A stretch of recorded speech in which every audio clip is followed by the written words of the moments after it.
আপনাদের সামনে কয়েকটা ব্যবসা নিয়ে কথা বলব। যে ব্যবসাগুলোকে গবেষকরা সোনার ডিম পাড়া হাঁসের সঙ্গে তুলনা করেছে।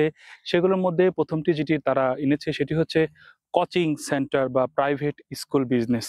এটা যদি সত্যি আপনি ধৈর্য ধরে কয়েক বছর চালিয়ে নিতে পারেন, তারপর থেকে সেটি আর আপনার লস হবে না।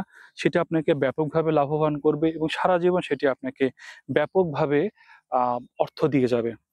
এরপরে যে ব্যবসাটা আ ব্যবসায়ী গবেষকরা বের করেছে বাংলাদেশের প্রেক্ষাপটে সেটি হচ্ছে পরিবহন ব্যবসা।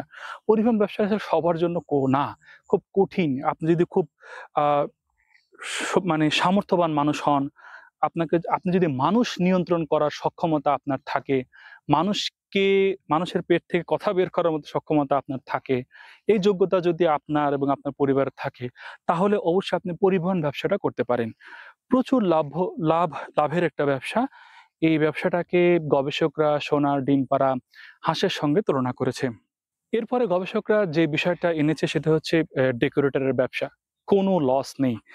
আপনার যদি অভিজ্ঞতা নাও থাকে এবং আপনার যদি কোনোমতে একটা জনবহুল এলাকায় আপনি যদি এই ডেকোরেশন ব্যবসা শুরু করতে পারেন, চমৎকার একটি ব্যবসা। এই ব্যবসাকে সোনার ডিম পাড়া হাঁসের তালিকার ব্যবসার ১ম অবস্থানে রাখা উচিত ছিল। অনলাইন ব্যবসাটা আজকাল চরম একটা জনপ্রিয় ব্যবসা।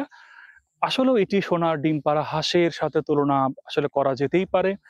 আপনি যদি মানুষের অসুবিধা উম দূর করতে পারেন এমন সার্ভিস যদি আপনি অনলাইনে দিতে পারেন, তাহলে অবশ্যই এটি সোনার ডিম পাড়া হাঁসের সঙ্গে তুলনা করা যেতেই পারে। কৃষিকাজে যখনই আপনি কোনো কৃষির কাছে শুনবেন, এটার লাভ হলো কেমন? কখনোই তারা বলবে না যে এটি এত লাভ হয়েছে, এত টাকা লাভ হয়েছে। আপনাকে কি করতে হবে? আপনাকে নিজেকেই শুরু করতে হবে, নিজেকেই কাজ করতে হবে।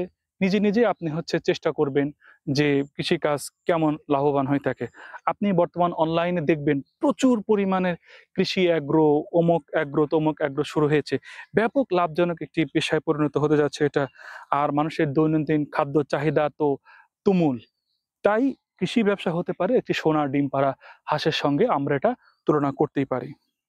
মুদির দোকানের ব্যবসাটা যদি আপনার এমন গুরুত্বপূর্ণ একটি জায়গায় আপনার দোকান হয় যেখানে আসলে বাকি যায় না, বাকি বিক্রি করতে হয় না। এমন যদি কোনো বাজারে বা এমন যদি কোনো লোকেশনে যদি আপনি একটি দোকান দিতে পারেন, তাহলে মুদির ব্যবসা অবশ্যই সবার উপরে থাকবে।